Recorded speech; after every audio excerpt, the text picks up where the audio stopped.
Shaheed Sardar Uddham Singh, as he was famously called, was born in Amritsar, Punjab. His real name was Sher Singh. He was an orphan at a very young age. On the fateful day when Jallianwala Bagh massacre happened and General Dyer opened fire at the mob, Uddham Singh was present at Jallianwala Bagh. He then assassinated General Michael O'Dwyer on 13th March 1940 to avenge the Jallianwala Bagh massacre.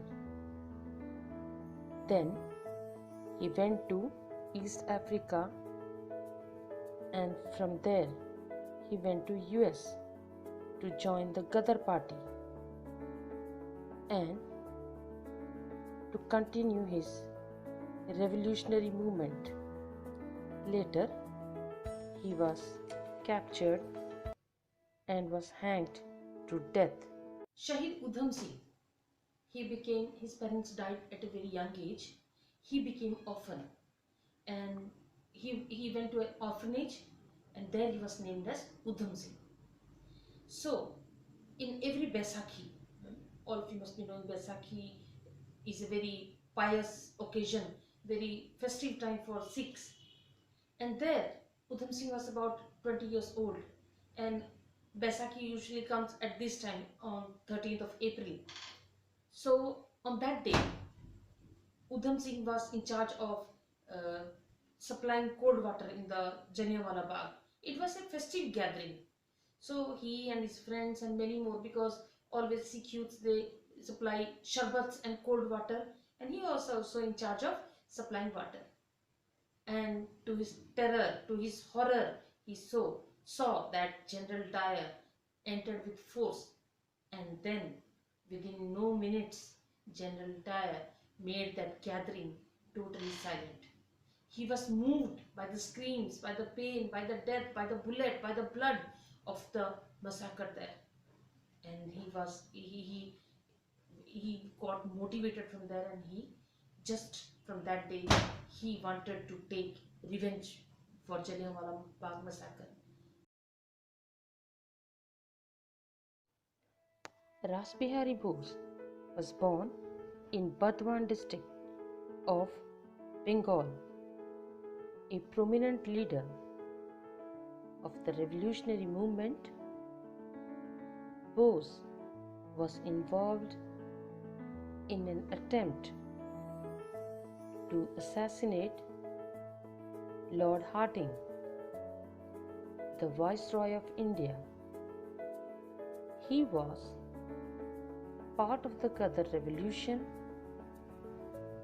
that attempted to bring about a mutiny in 1915.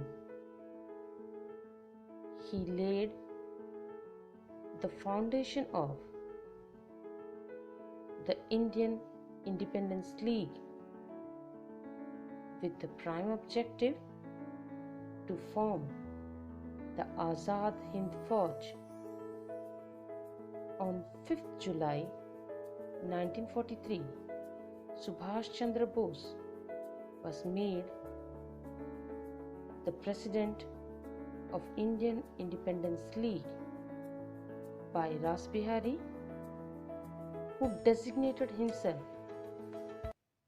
as his advisor.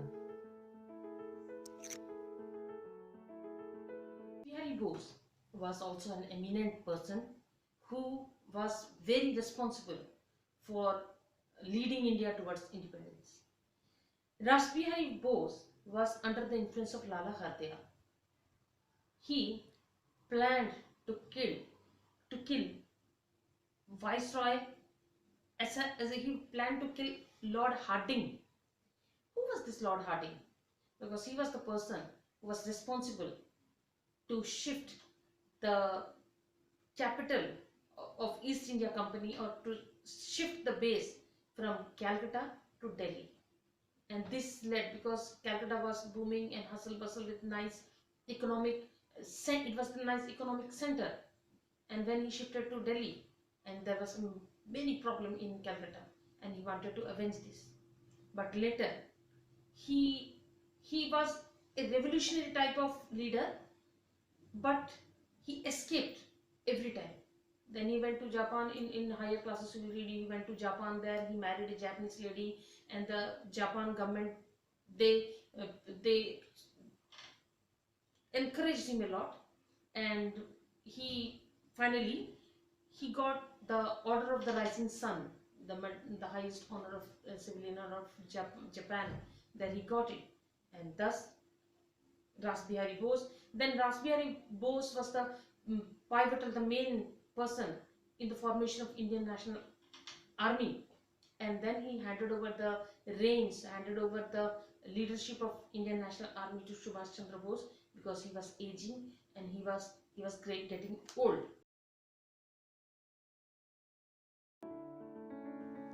Lattu Nitharwal, or famously known as Lattu Jat, was born in Sikar district of Rajasthan. He was born in a family of farmers. He opposed the British and tried to get people freed from exploitation by landlords and established democracy. He was a pioneer, social reformer, and was the leader to oppose the British entering the territory.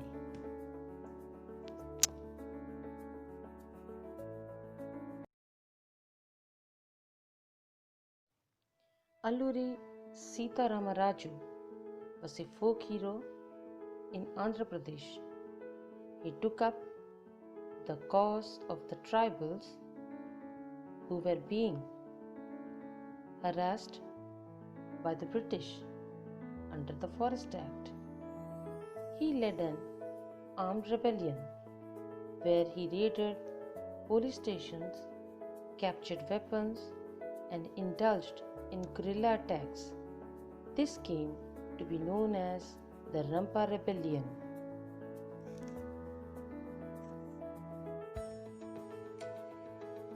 Our next freedom fighter is Alluri Sitaramaraj. He was born in the Godavari region of Andhra Pradesh. He was a tribal. Basically, tribal people are very happy with their environment, with jungle, with their land. They don't need much, they don't need very much artificial and very much sophisticated life. But the British, they prohibited the tribals, they prohibited the movement of the tribal within the forest. And there is a type of cultivation known as shifting cultivation. This year they cultivate this plot, next year they cultivate other land in other part of the forest. So this act or this bill restricted the tribals to move freely in the forest, and this forest belonged to the tribals only. So Sitaramaraju, he with the cooperation of other tribals, he resisted the British force to encroach the forest. He captured weapons and indulged in guerrilla attacks. Gorilla is not that animal like gorilla. Gorilla attack is not coming face to face war. Guerrilla attack is nothing. In earlier in TV serials and all, we'll see that both the army, they come face to face and they fight. But in guerrilla attack, few persons, they hide, and then they just, when the prey or when the person on whom they want to attack, he arrives, then they attack on him. Sometimes they destroy the place, or destroy, create heavy destruction. It's like sabotage or having a sudden ambush. It is like that. Mahakavi Bharatiyar participated in the historic Surat Congress in 1907. Chinnaswamy Subramanya Bharati was an Indian writer, poet, journalist, Indian independence activist, and social reformer from Tamil Nadu. His songs on nationalism and freedom of India helped to rally the masses to support the Indian independence movement in Tamil Nadu. In Madras, now Chennai, in 1908, he organized a public meeting to celebrate Swaraj or Independence Day. Through his writings, he inspired youth to fight for the country's freedom. Mahakavi Bharatiyar, an eminent personality of Tamil Nadu. He is very much like a worshipped person in Tamil Nadu. So why this poet is remembered? Because children, many poets in India like Rabindranath Tagore, like Sarojini Naidu, like Bankim Chandra Chatterjee, these people, they wrote highly, they wrote poems with high dose of patriotism. Anyone who at least read one paragraph or two paragraphs of their poem, they felt that now it is enough and we have to sacrifice our life for our nation. They, Bharatiyar was one such poet. He incited, he made the people to understand the value of the nation and to understand the value of freedom. He wrote very beautiful patriotic songs which made the children, from the youth, from the persons, from the young children to the youth, from the old, for they created love, they filled the hearts of the person with love for motherland. Tirot Singh Siem was the chief of Khasi tribe in Meghalaya. In the attempt to prevent the Khasi hills in Meghalaya from falling into British control, Tirot Singh, the Khasi chief, led a revolt against the British forces on 4th April 1829, but was eventually captured and defeated. Singh Siem, he was the Khasi chief. Very people of Northeast are very stout and very laborious and very valiant, and he was Khasi chief. And when the Britishers, they wanted to capture this beautiful place, they wanted to encroach, they wanted to come and live there and become the masters of that place, then Tirot Singh Siem, along with other tribal people, Khasi tribe, Garo tribe, other with everyone, those who are living in the hills, they protested vehemently, and there was a fierce battle. And all of you see the last page, page number 30. The Indian National Congress was divided into two groups: the moderates and the extremists. The moderates, they were of very simple thinking, that all the problems can be solved by discussions and by sitting and discussing and coming to a uh, to a result.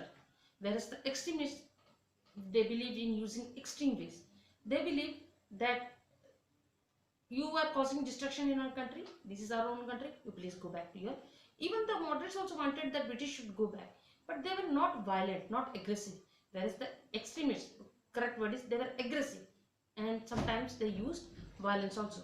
while the way while the way these leaders fought against the British was different from each other, the end purpose was the same. I told you, the moderates demanded some reforms and concessions from British government because they wanted to develop India under the guidance of British rule.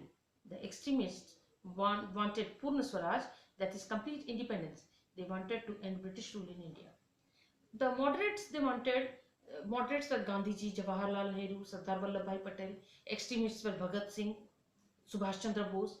So the moderates wanted that after the British rule, there has to be done a lot of work for the development of the nation. Schools, colleges, health facilities, all the basic transport, road, everything was to be developed. And moderates wanted to develop it with the help of the English, because they had already seen that England is developed already. Whereas the extremists, they wanted that you just hook or by crook vacate our country and we'll develop it ourselves. So, in the snippet, let us see that Pingali Venkaiah was an Indian freedom fighter and the designer of the flag of which the Indian national flag was based. He, however, died in poverty and was largely forgotten by the society and by his own party. So the shape or the design of a tricolor, what you see, was conceptualized by Pingali Venkaiah, and but to the sadness of the fate is that the man who designed the national flag of a big country, of a big populated country, had to die in poverty, and anonymously, he had to die anonymously. No one knew about him.